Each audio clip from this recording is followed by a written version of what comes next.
आणि राज्य विधिमंडळाच्या अर्थसंकल्पीय अधिवेशनाच्या आजच्या अखेरच्या दिवशी दिशा सालियन मृत्यू प्रकरणावरून जोरदार चर्चा झाली। पुन्हा आरोप प्रत्यारोप झाले आणि त्यानंतर विधिमंडळाच्या आवारात असं काही घडलं की एका ज्येष्ठ नेत्याच्या मुखातून आलेल्या अपशब्दाची राजकीय वर्तुळात मोठी चर्चा झाली। नेमकं काय घडलं तेव्हा आपण तेही पाहूयात खास रिपोर्टमधून।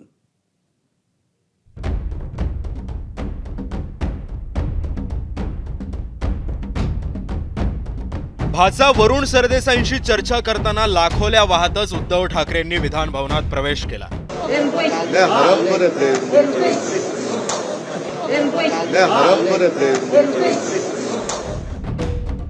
आता उद्धव ठाकरे हरामखोर कुणाला म्हणाले आणि का म्हणाले याचं खरं उत्तर स्वतः उद्धव ठाकरे आणि वरुण सरदेसाईच देऊ शकते। मात्र या उत्तराचा शोध घेताना अनेकांनी बोट दाखवलं ते म्हणजे दिशा सालियन मृत्यू प्रकरणावरून सभागृहात झालेल्या वादळी चर्चेकडे। दिशा सालियन मृत्यू प्रकरणानं पुन्हा एकदा डोकं वर काढलंय, त्यामुळे सत्ताधारी आदित्य ठाकरेंना खिंडीत पकडण्याची एकही संधी सोडत नाहीये। सुशांत सिंह राजपूत प्रकरणावरून भाजपचे आमदार राम कदमांनी ठाकरेंच्या शिवसेनेवर जोरदार हल्लाबोल केला।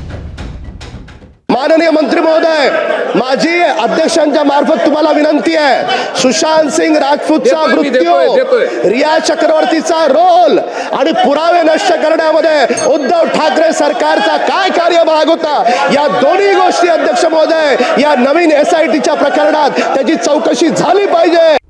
राम कदमांचा वार पलटवून लावण्यासाठी ठाकरेंच्या शिवसेनेचे आमदार आणि आदित्य यांचे मावस भाऊ वरुण सरदेसाई उभे राहिले। सुशांत प्रकरणामध्ये सीबीआयच्या क्लोजर रिपोर्टवरून वरुण सरदेसाई आणि नितेश राणेंमध्ये चांगलंच वागयुद्ध रंगलं। नैतिकतेच्या विषय आलेला आहे, नैतिकतेच्या विषयावर। आता नैतिकता आणि उद्धव ठाकरेचं कुटुंब याचा जवळपास संबंध नाही। नैतिकता खरंच उद्धव ठाकरेमध्ये असती तर विधान परिषदेच्या आमदारकीचा राजीनामा दिला असता। जे त्यांनी राजीनामा देत असताना, मुख्यमंत्री राजीनामा देत असताना त्यांनी सांगितलं की मी माझ्या मुख्यमंत्र्याचा आणि आमदारकीचा राजीनामा देतोय। बेशर्मासारखा येऊन बसतात इथे। सीबीआयनी सुशांत सिंह राजपूत यांच्या मर्डरवर संपूर्णपणे गेले 3 वर्ष चौकशी केलेली आहे। 3 वर्ष चौकशी केल्याच्या नंतर 2 दिवसापूर्वी त्याचा क्लोजर रिपोर्ट सादर केला, त्यामध्ये त्यांचा सुसाईडच झाला असं आम्ही सगळ्या वर्तमानपत्रात, वृत्तपत्रात वाचलेलं आहे। मग असं असताना सुद्धा आपण सीबीआयला अंडरमाइन करतोय का?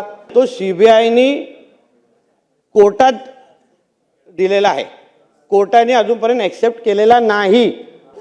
आरुषी तलवार केसमध्ये अशाच सीबीआयचा रिपोर्ट, क्लोजर रिपोर्ट दिलेला होता, कोर्टाने तो नाकारला आणि परत ती केस ओपन केली आणि नंतर मग शिक्षा पण झालेली आहे। म्हणून उगाच चुकीच्या गोष्टी सभागृहाच्या याच्यावर बोलूच नाही।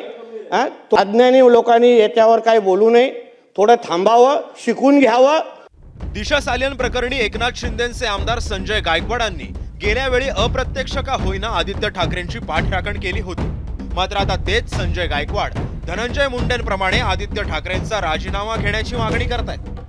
बघा, दिशा सालियनचा मृत्यू 5 वर्षापूर्वी 14व्या माळ्यावरून पडून झालेला आहे आणि तो तिचा करुण अंत झाला आणि CIDच्या तपासामध्ये तो तपास त्यांनी केला। त्या तपासामध्ये त्यांना त्या काळामध्ये ज्या ज्या नेत्यांवर आरोप झाले त्यापैकी एकाचाही सहभाग आहे असं त्यांना दिसून आलेलं नाही। दिशा सालियनचे वडील सतीश सालियन व दिशाची आई या दोघांनी काल पोलीस आयुक्तांची भेट घेऊन दिशा सालियनच्या खुनामध्ये विधानसभा सदस्य आदित्य ठाकरे यांचा थेट सहभाग असल्याची तक्रार दिली व आरोप केला। संतोष देशमुखांच्या हत्येनंतर त्यांच्या हत्येमध्ये मंत्री धनंजय मुंडे यांचा हात असल्याचा संशय व्यक्त केला गेला। त्यावरून धनंजय मुंडे यांनी आपल्या पदाचा राजीनामा द्यावा लागला।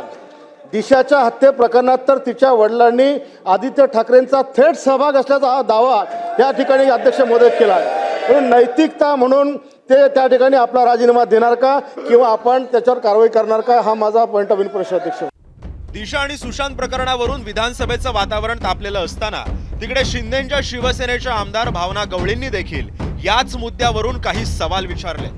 दिशा सालियन प्रकरणामध्ये जेव्हा आम्ही एखादा आवाज उठवतो त्यावेळेला त्या ठिकाणी राज्य सरकारची आत्ताची भूमिका काय आहे आणि आता हा जो काही ओझा या नावाच्या वकिलांनी जो काही आरोप लावलेला आहे, जे काही पत्रकार परिषद घेतलेली आहे 376 दाखल करा म्हणून त्या ठिकाणी सांगितलेलं आहे. कित्येक प्रकरण असे आहेत की जे महिलांचे प्रकरण आहेत त्याच्यावर ते राजीनामे द्यायचं काम पडलेलं आहे मंत्र्यांना आणि ते मंत्र्यांनी दिले तरी पण या प्रकरणावर ते का प्रकाश टाकला जात नाही आणि याच्यामध्ये जे काही आरोपी आहेत आदित्य ठाकरे यासाठी नार्को सेलला का तयार होत नाही हा पण आमचा या ठिकाणी मुद्दा आहे.